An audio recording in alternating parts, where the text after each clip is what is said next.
Okay, pag-usapan natin po liver toxicity. Ano yung mga senyales na nasisira na yung atay natin, liver toxicity? May sakit na tinatawag na toxic hepatitis. Maraming klaseng sakit sa atay. Merong Hepa A, Hepa B, infection sa atay.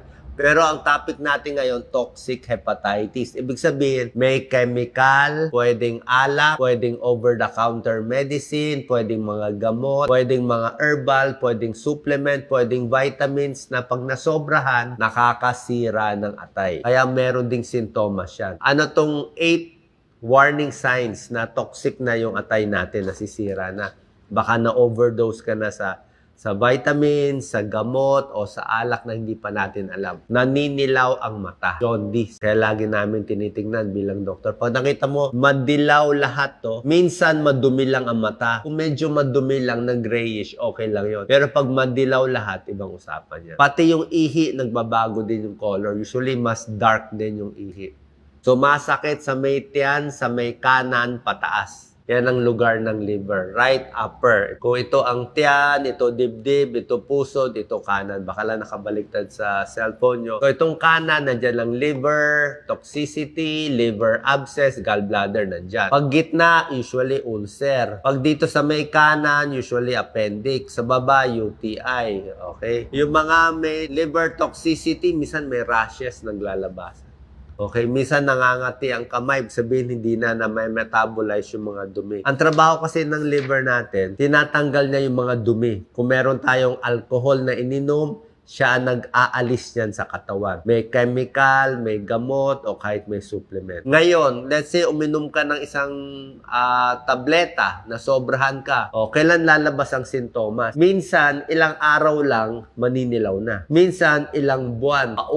Ulit mo iniinom yung over-the-counter na pain reliever. After few months, doon lang lalabas. So, depende. Minsan naman, pag tinigil mo na yung tableta na nagkakos ng liver toxicity, may iba gumagaling agad. Kasi magaling ang liver natin, magaling siya maghilom. Pero merong pagkakataon, kahit tinigil mo yung gamot, ay kung sirang-sira na yung atay mo, hindi nagagaling. So, yan ang mga sintomas. Paninilaw, rashes, bruising and bleeding, nagpapasa yung katawan. Kung meron pagpapasa, papacheck din ang protein.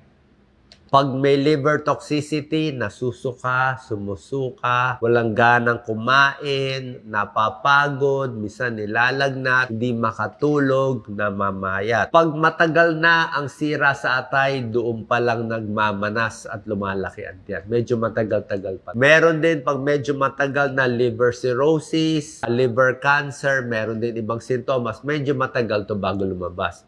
Pero pag nakita to, halos sigurado tayo dahil sa atay ito.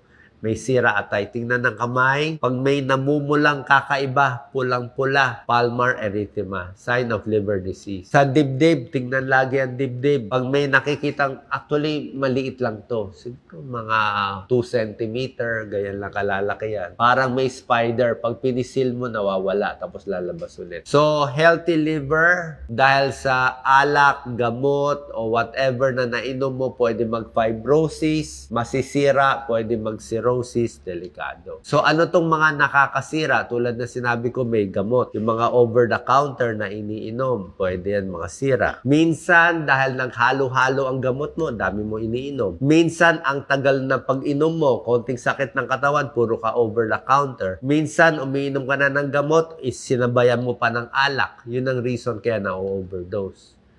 Pwedeng simpleng paracetamol, di ba? Kasi very common ang paracetamol. Pain reliever, mefenamic acid, ibuprofen, dahil inom ka ng inom. Di ba sabi ko nga, wag masyado inom marami kung di kailangan. May antibiotics na pwedeng makasira sa atay. Pero ang point is, pag nireseta ng doktor, okay naman yan erythromycin, coamoxiclav. Pero dun lang sa tamang dosis. Yung gamot para sa cholesterol, statins, di ba?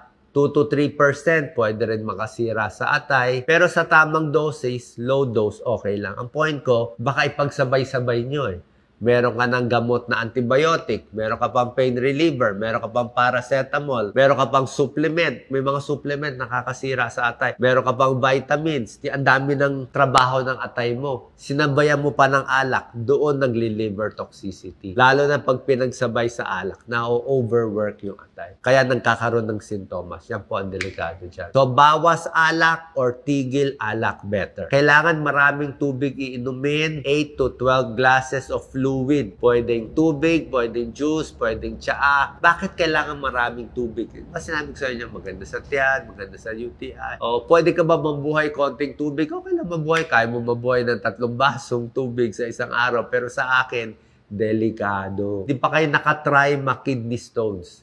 Di pa kayo matry mag-UTI. Pag nakatikim na kayo ng kidney stones na namimilipit ka, iinom na kayo ng 8 to 12 glasses of fluid. Mainit sa Pilipinas. Stone former tayo. Kailangan natin ng maraming tubig. Pati atay kailangan ng tubig. Siyempre, binemetabolize niya, inaayos niya itong mga chemical, pinapawalang bisa niya, pinapalabas niya sa katawan natin. Kailangan mo ng tubig para gumana yan. Sigarilyo, hindi lang masama sa baga, pati sa liver cancer. Sigarilyo, maraming pinsala sa katawan. Masama siya eh. Nagdadagdag siya ng oxidative stress. So, napapalaki ang trabaho ng liver mo dahil sa naninigarilyo plus alak. Pag overweight, marami kang fat cells, nadadamage din yung liver.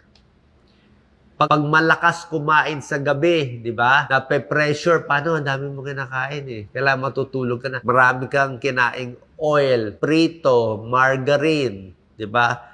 Nag-trans fat ka pa, mga fast food, ayan, no? Baked goods, lahat yan, prito, mga chips, may oil pa yan. High sugar, okay, pwede ka mag-fatty liver. Pag tumatanda, mas humihina din yung liver natin. Pag babae, mas mabilis din magkaroon ng liver toxicity. Yan ang mga possibilities.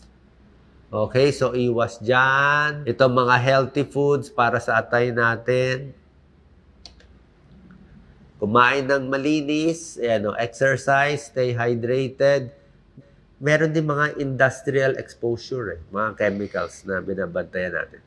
Mas malaki chance magkaroon ng toxic hepatitis, maging toxic yung atay, kung puro ka pain reliever, puro ka paracetamol, pwede uminom sa tamang dosis, wag lang araw-arawin. Dati ka nang may sira sa atay, dati nang may fatty liver, dati ka nang may hepatitis, tapos sabayan pa ng alak, umiinom pa ng ganito. Kaya dapat mas maingat. Tapos sasabayan mo ng maraming tubig pag umiinom ka ng gamot. Sinabayan pa ng alak, droga, nakakasira ng atay. So, minsan kasi, baka magsabay. Okay? Basta kung nireseta ng doktor nyo, okay lang. Pero oras na 3, 4, 5 na yung gamot nyo, medyo paalam nyo muna. Tapos nadagdagan mo pa ng vitamins, nadagdagan mo pa ng supplement, baka ma-overload, ma-overdose, mahirapan yung atay natin, umiinom pa ng alak, tumatanda na tayo, baka humihina na yung atay natin na hindi natin alam. Pa-check din natin yung SGOT, SGPT, para makita kung may sira na yung atay. Pwede tayo magpa-ultrasound ng liver para makita kung may fatty liver, may diferensya, may bukol, o anuman. Huwag ipaghahalo yung alak sa droga at sa gamot. At itong mga gamot natin, ilayo sa mga bata. Kasi minsan yung mga bata, very common na paracetamol, naiinom. Marami silang vitamins yung bata, baka masobrahan. Meron din ng overdose. Ang pinaka-frequent overdose sa bata, sa matanda, paracetamol. Bakit? Very common na-overdose Tsaka mga pain relievers, very common. Halos lahat ng bahay meron dito. Kaya sila ang usually na-overdose at nagkakaroon ng liver toxicity. Salamat po.